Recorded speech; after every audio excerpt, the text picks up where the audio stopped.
Ujjwala gas योजनेच्या पोस्टरवर नरेंद्र मोदींचा photo आहे असं मला कार्यकर्ते सांगत होते. फोटो आहे तर आपल्याला काय अडचण, उद्या आपल्यालाही पुढे तो फोटो लावावाच लागेल असं वक्तव्य काँग्रेसचे विरोधी पक्षनेते राधाकृष्ण विखे पाटलांनी करताच लोकांनी हसत टाळ्यांच्या गजरात प्रतिसाद दिला. मात्र त्यानंतर विखे पाटलांनी आपल्याला नाही लावायचा, गॅसवर लावायचा आहे असं वक्तव्य करत त्यांच्या आणि त्यांचे पुत्र सुजय विखे यांच्या भाजप प्रवेशाच्या चर्चेला हवा देऊन टाकली. अहमदनगर दक्षिणची जागा राष्ट्रवादी काँग्रेस विरोधी पक्षनेते राधाकृष्ण विखे पाटलांचे सुपुत्र सुजय विखे यांच्यासाठी सोडण्यास तयार नसल्यानं विखे पाटलांच्या गोट्यातील हालचालींना सुरुवात झाली आहे. काल प्रवरानगर येथे राधाकृष्ण विखे पाटलांनी मतदारसंघातील निवडक कार्यकर्त्यांची बैठक घेतली.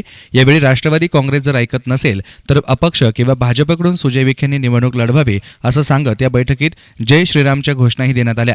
त्यानंतर विखे पाटलांनी जोर्वे येथील विविध विकास कामांच्या वेळी आयोजित सभेत उज्ज्वला गॅस योजनेच्या बॅनरवर नरेंद्र मोदींचा फोटो असल्यानं अडचण काही नाही, पुढे जाऊन आपल्यालाही लावावाच लागेल असं वक्तव्य केल्यानं कार्यकर्त्यांनीही त्यास दाद दिली. आता बघायची उत्तर म्हटलं ते गॅस दिला, महिलाओं को मिला सन्मान, तिथं नरेंद्र मोदीचा फोटो आहे, पण अडचण काय? उद्या आपल्याला तो फोटो लावावा लागेल काय होतं? आपल्या फोटो आहे, गॅसचा फोटो आहे ना, तो आपल्याला लावायचा नाही, तो गॅसला लावायचा.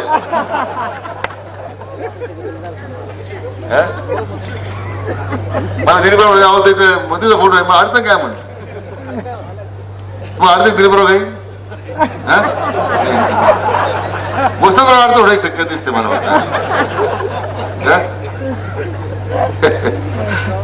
पुस्तकावर अडचण नाही,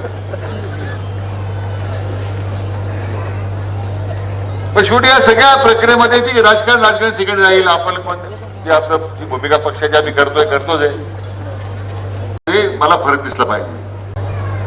लोकसभेची निवडणूक लागणार आहे,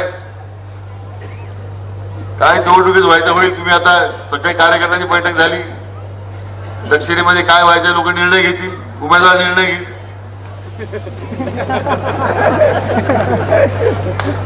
माझ्यावर एक जबाबदारी पक्षाची आहे, विरोधी पक्ष नेता. राज्यात युतीचं सरकार आल्यानंतर राधाकृष्ण विखे पाटलांना विरोधी पक्षनेतेपद मिळालं. मात्र त्यांनी सरकारला वरवर विरोध करत मुख्यमंत्र्यांशी चांगले संबंध ठेवल्यानंतर विखे पाटलांच्या भाजपच्या घरोब्याची चर्चा नेहमीच होत होती. त्यात शिर्डीतील मुख्यमंत्र्यांच्या उपस्थितीतील कार्यक्रमात मला तुमच्याकडे आलं की घरी आल्यासारखं वाटतं असं सांगत मुख्यमंत्र्यांशी असलेल्या चांगल्या संबंधांची कबुली दिली होती. यानंतर आता सुजय विखे दक्षिण नगरची जागा कोणत्याही परिस्थितीत लढण्याची इच्छा व्यक्त करत असताना राष्ट्रवादी काँग्रेस विखे घराण्याशी असलेलं जुनं वैर बघता विखेंपुढे अडचणींचा डोंगर उभा करताना दिसून येते. त्यामुळे जागा न मिळाल्यास निवडणुकीआधी राजकीय भूकंप घडवण्याच्या तयारीत विखे कुटुंबीय असल्याचं दिसून येते.